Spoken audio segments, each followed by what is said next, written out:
गुरुर्ब्रह्मा गुरुर्विष्णु गुरुर्देवो महेश्वर गुरुर्साक्षात् परं ब्रह्म तस्मै श्री गुरवे नमः। ध्यानमूलं गुरुमूर्ति पूजामूलं गुरुपदं ज्ञानमूलं गुरुवाक्ये मोक्षमूलं गुरुकृपा। ओम नमो भगवते वासुदेवाय। संक्षिप्त महाभारत।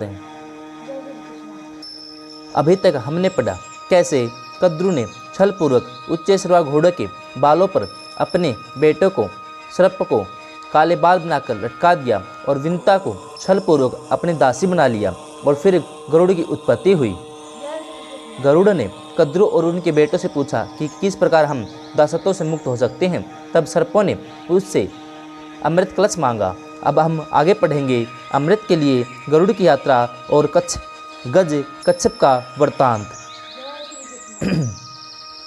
उग्रश्रवा कहते हैं, शौनक आदि ऋषियों सर्प की बात सुनकर गरुड़ ने अपनी माता विंता से कहा, माता मैं अमृत के लिए जा रहा हूँ, उससे पहले मैं यह जानना चाहता हूँ कि वहाँ खाऊंगा क्या।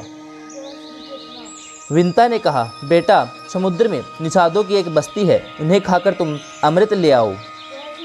एक बात का स्मरण रखना, ब्राह्मण का वध और कभी न करना, वे सब के लिए अवध्य हैं। गरुड़ जी की माता की आज्ञा के अनुसार उस द्वीप के निषादों को खाकर आगे बढ़े। गलती से एक ब्राह्मण उनके मुंह में आ गया, जिससे उसका तालू जलने लगा। उसे छोड़कर वे कश्यप ऋषि के पास गए। कश्यप ऋषि ने पूछा, बेटा तुम लोग सकुशल तो हो, आवश्यकता अनुसार भोजन तो मिल जाता है न। गरुड़ जी ने कहा, मेरी माता सकुशल है, हम भी स आनंद हैं।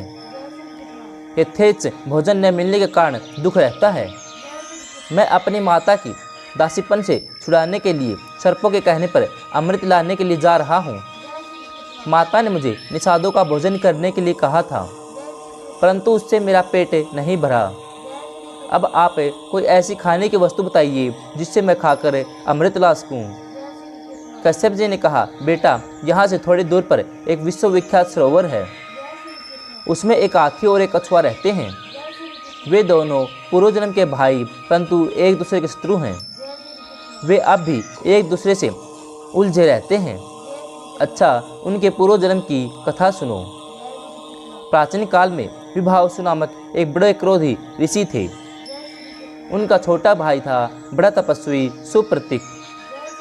सुप्रतीक अपने धन को बड़े भाई के साथ नहीं रखना चाहता था। वह नित्य बंटवारे के लिए कहा करता था। विभावसु ने अपने छोटे भाई से कहा, सुप्रतीक, धन के मोह के कारण लोग उसका बंटवारा चाहते हैं और बंटवारा होने पर एक दूसरे के विरोधी हो जाते हैं।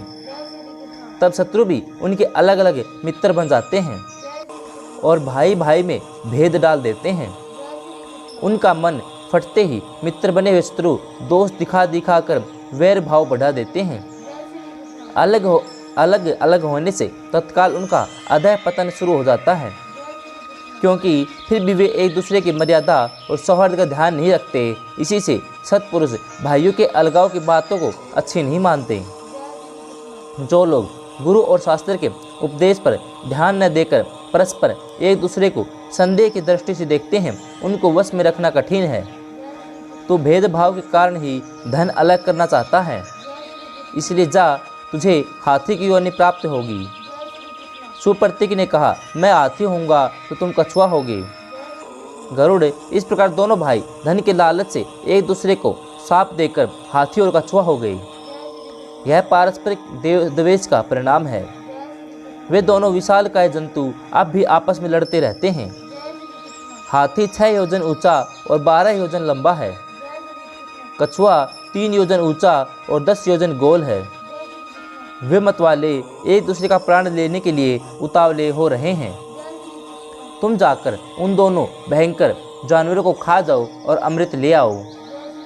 कश्यप की आज्ञा प्राप्त करके गरुड़ जी उस सरोवर पर गए, परंतु उन्होंने एक नख से हाथी को और दूसरे से कछुए को पकड़ लिया और आकाश में बहुत ऊंचे उड़कर अलम्ब तीर्थ में जा पहुँचे। वहाँ सुवर्णगिरी पर बहुत से देव वृक्ष लहला रहे थे।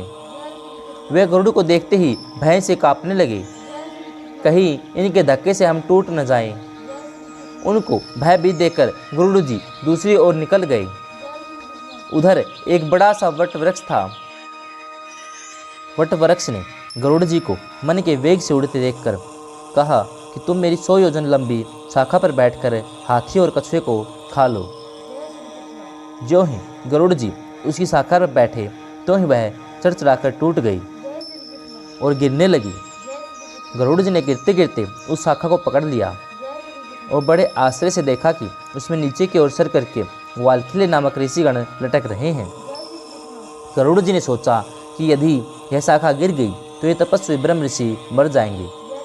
अब उन्होंने झपट कर अपनी चोंच से वृक्ष की शाखा को पकड़ लिया। हाथी और कछुए को पंजों में दबाए आकाश में उड़ने लगे। कहीं पर भी बैठने का स्थान न पाकर वे आकाश में उड़ते ही रहे। उस समय उनके पंखों की हवा से पहाड़ भी कांप उठे। वाल खिले ऋषियों के ऊपर दया भाव होने के कारण वे कहीं बैठ न सके और उड़ते उड़ते गंधमादन पर्वत पर गए। कश्यप ने उन्हें उस अवस्था में देखकर कहा, बेटा कहीं से ऐसा साहस का काम न कर बैठना। सूर्य की किरण पीकर तपस्या करने वाले वाल खिले ऋषि क्रुद्ध होकर तुम्हें भस्म न कर दें।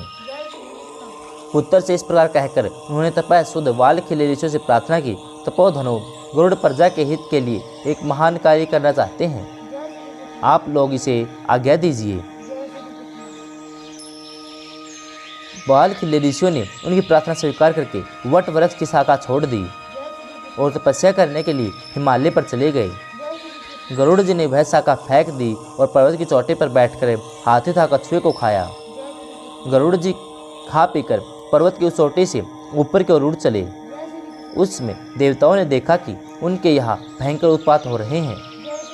देवराज इंद्र ने बृहस्पति जी के पास जाकर पूछा, भगवान एकाएक बहुत से उत्पात क्यों होने लगे हैं? कोई ऐसा शत्रु भी नहीं दिखाई पड़ता जो मुझसे युद्ध में जीत सके। बृहस्पति जी ने कहा, इंद्र तुम्हारे अपराध और प्रमाद से तथा महात्मा वालखिले ऋषियों के तपोबल से विनतानंदन गरुड़ अमृत लेने के लिए यहाँ आ रहे हैं। यह आकाश में स्वच्छंद विचरता और इच्छा अनुसार रूप धारण कर लेता है। वह अपनी शक्ति से असाध्य कार्य को साध लेता है। अवश्य ही उसमें अमृत हर लेने की जाने की शक्ति है। बृहस्पति जी की बात सुनकर इंद्र ने अमृत के रक्षकों को सावधान करने के लिए कहा और कहा, देखो उस परम पराक्रमी पक्षीराज गरुड़ यहाँ से अमृत ले जाने के लिए आ रहे हैं, उनसे सचेत रहो, वह बलपूर्वक अमृत न लेने जाने पावे। सभी देवता और स्वयं इंद्र भी अमृत को घेर कर उसकी रक्षा के लिए डटे रहे। गरुड़ जी ने वहाँ पहुँचते ही पंखों की हवा से इतनी धूल उड़ाई कि देवता अंधे से हो गए। वे धूल से ढककर मूढ़ से बन गए। सभी रक्षक आंखें खराब होने के कारण डर गए। वे एक क्षण तक गरुड़ जी को देख नहीं पाए। सारा स्वर्ग शुद्ध हो गया। चोंच और डैनों की चोट से देवताओं के शरीर जर्जित हो गए। इंद्र ने वायु को आज्ञा दी कि तुम यह धूल का पर्वा फाड़ दो, यह तुम्हारा कर्तव्य है। वायु ने वैसा ही किया। चारों ओर उजाला हो गया। देवता उन पर प्रहार करने लगे। गरुड़ जी ने उड़ते उड़ते ही गरज कर उनके प्रहार सह लिए और आकाश में उनसे भी ऊंचे पहुंच गए। देवताओं के शस्त्र अस्त्रों से प्रहार से गरुड़ तनिक भी विचलित नहीं हुए। उनके आक्रमण को विफल कर दिया। गरुड़ के पंखों और चोंचों की चोट से देवताओं की चमड़ी उधड़ गई। शरीर खून से लथपथ हो गया। वे घबराकर स्वयं ही तितर-बितर हो गए। इसके पश्चात गरुड़ जी आगे बढ़े। उन्होंने देखा कि अमृत के चारों ओर आग की लाल लाल लपटें उठ रही हैं। अब गरुड़ जी ने अपने शरीर में 8100 मुंह बनाए और बहुत सी नदियों का जल पीकर उस धधकती हुई आग पर उड़ेल दिया। अग्नि शांत होने पर छोटा सा शरीर रूप धारण करके वे आगे बढ़ चले।